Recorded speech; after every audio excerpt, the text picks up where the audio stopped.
Good morning from the heart of New York City. This is Food School Smarter, Stronger, Leaner podcast dedicated to one thing: to learn and apply to eat better daily.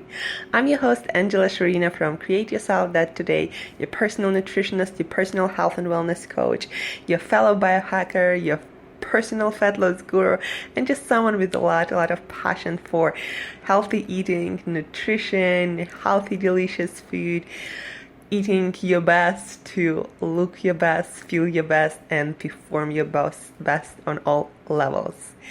Last week, guys, we talked about low carb diet, how to become a low carb master, how to create your own low carb diet that works for you, that helps you to improve your metabolism, your health, how you look, how you perform, and of course to lose some fat. Low carbohydrate diets and ketogenic diets are the diets of this time. Ketogenic diet is actually the most Googled diet of 2017, and there are a lot of things that we can do wrong following low carbohydrate ketogenic diet, because there are a lot of things that are kind of in the gray zone. What I mean by that is, for example, nuts can be a great snack on a low carbohydrate diet, but not all nuts, like not all foods, are created equal when it comes specifically to carbohydrate content.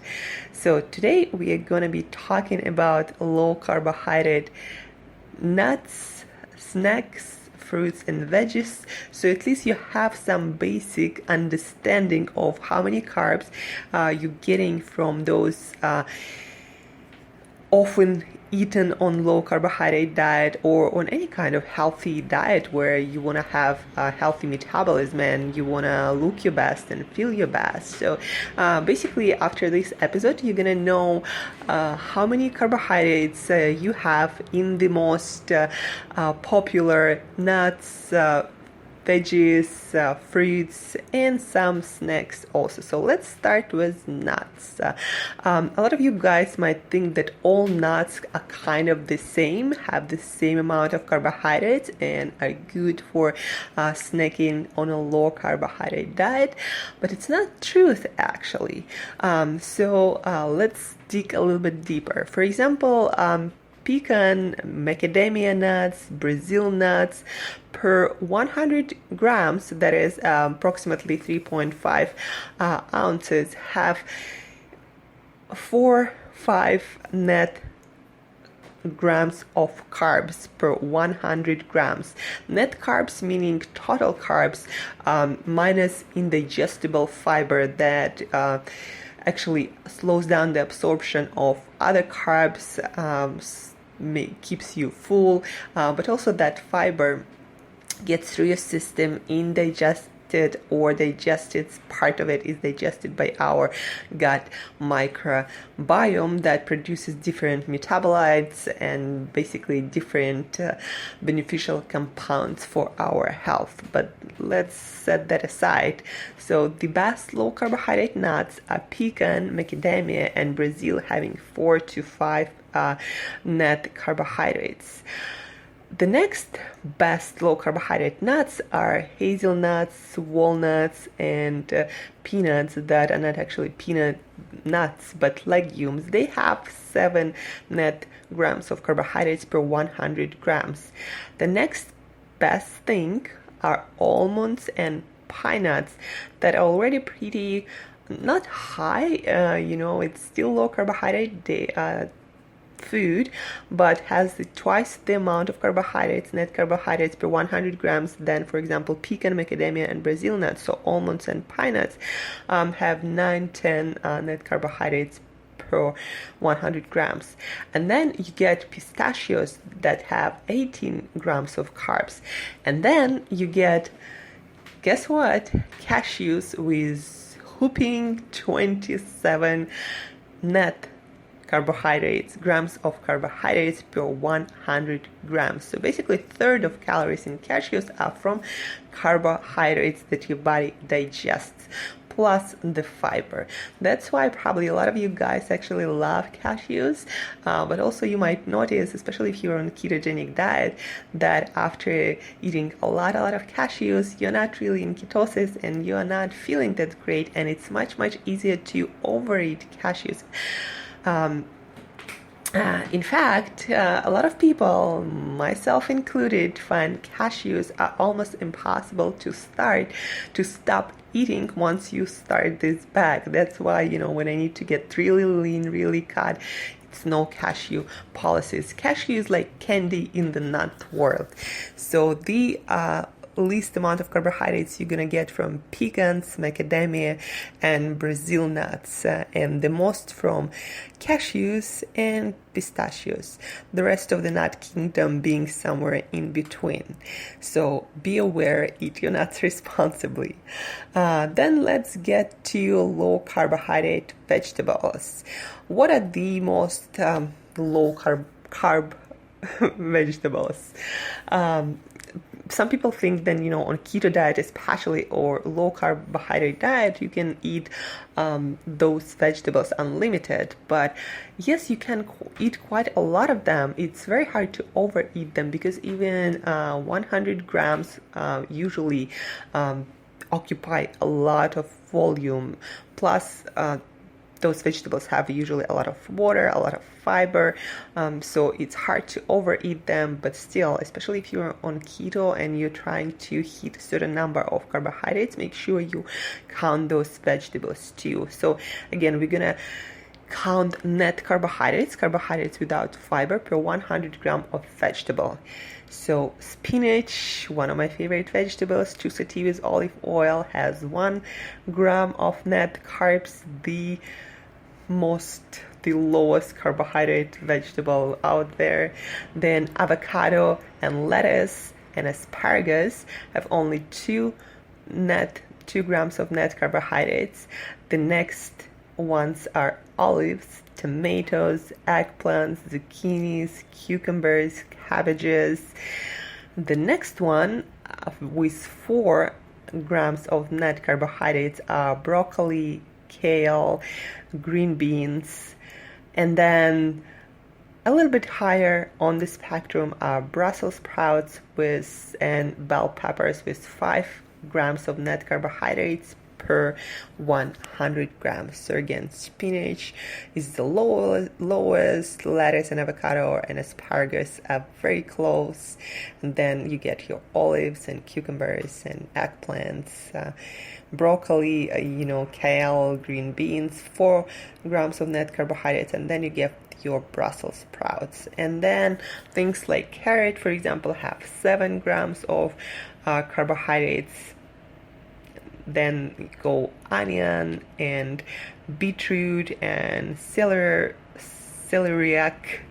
and if you want to know the carbohydrates in potatoes, for example, comparatively, potatoes have 15 grams of net carbohydrates, and it might surprise you, but sweet potato has more carbohydrates, having 17 grams of net carbs per 100 grams. So potato actually lower in carbs than sweet potato. That's why it's sweet, right?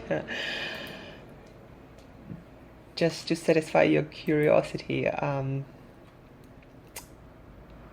So if you're on a low carbohydrate diet, of course stick with green veggies, especially spinach, asparagus, lettuce, avocado, and olives also.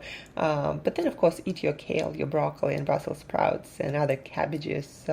3, 4, 5 grams of net carbohydrates per 100 grams of those vegetables will not really get you out of ketosis unless you eat like a bucket of it, that I like to do sometimes too on my high carbohydrate day. Fruit. So what are the lowest carbohydrate fruits? Well, most of them actually berries, strawberries being the champions, having only 6 grams of net carbohydrates per 100 grams. Then you get your blackberries and raspberries, that's somewhere around the same mark, maybe like 7 or something grams of net carbs in raspberries and blackberries. Then you get your blueberries that have actually 12 net grams per 100 grams. And then somewhere around blackberries and raspberries you get your plums and clementines actually. So clementines are not that heavy in carbs either. And then you get your kiwis, your cherries, and even cantaloupe and peaches are pretty lower in carbs. Per 150 grams of cantaloupe, for example, you get only 11 grams of net carbs, a lot of water in cantaloupes. And for peach, you get per 150 grams, you get 13 grams of net carbs, or approximately, let's say, it's approximately 8 grams of net carbs per 100 grams. So your champions are, again, strawberries, raspberries, blackberries, and then plums also not that far away, and blueberries a little bit more, with 12 grams of net carbs per 100 grams of berry. And then as a bonus, let's talk about snacking. So low carbohydrate snacking, what are your options? You would be surprised, but even eggs, for example, have 1 gram of net carbohydrate per 100 grams.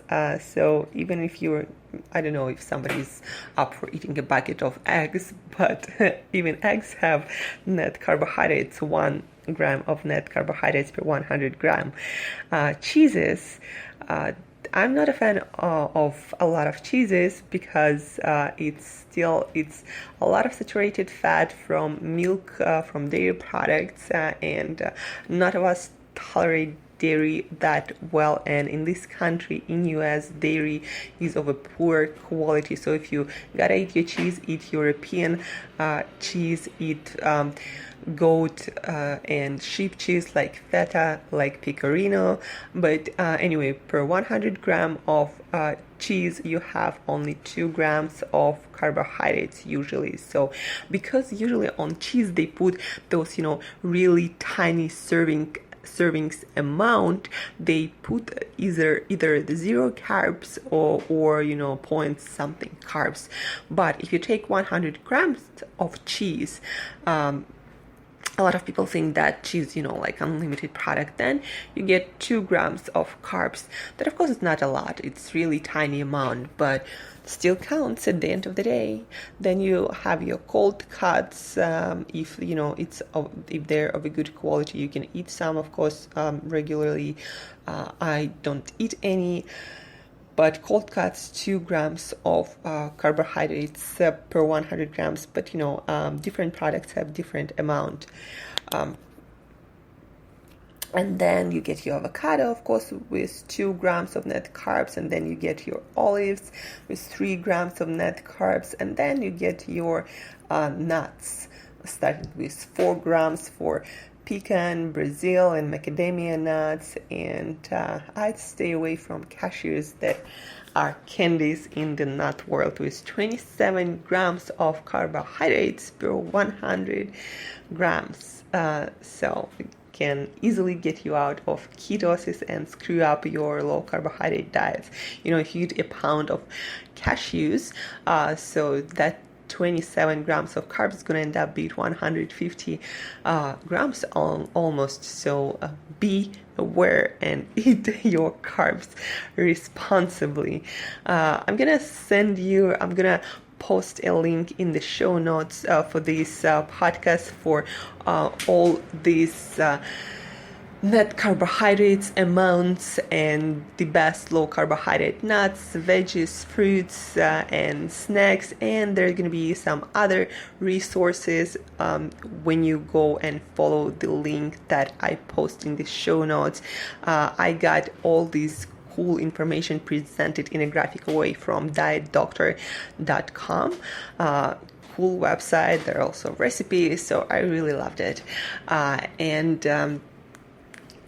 Yeah, guys, thank you for listening. If you have any questions about low carbohydrate diet, about ketogenic that I've been on successfully now for 6 years, getting ready to compete on it and not having any health issues, not feeling starved or deprived in any way, having no cravings, having such a great control of my hunger, probably first time in my life. So if you have any questions and you need some coaching, if you need some simple advice, always feel free to reach out. Send me email to Angela@createyourself.today. I'll be more than happy then to answer your questions and to help you to master your low carbohydrate or keto diet, to have better control of your hunger, of your cravings, to be hunger free, and to start seeing the progress that you want to see in your body composition and in your health and your metabolism and energy levels. So shoot me email, Angela@createyourself.today. Thank you for listening, guys. Love you, appreciate you. Have a wonderful weekend if you don't hear from me this weekend. And till next time, eat low carb the right way.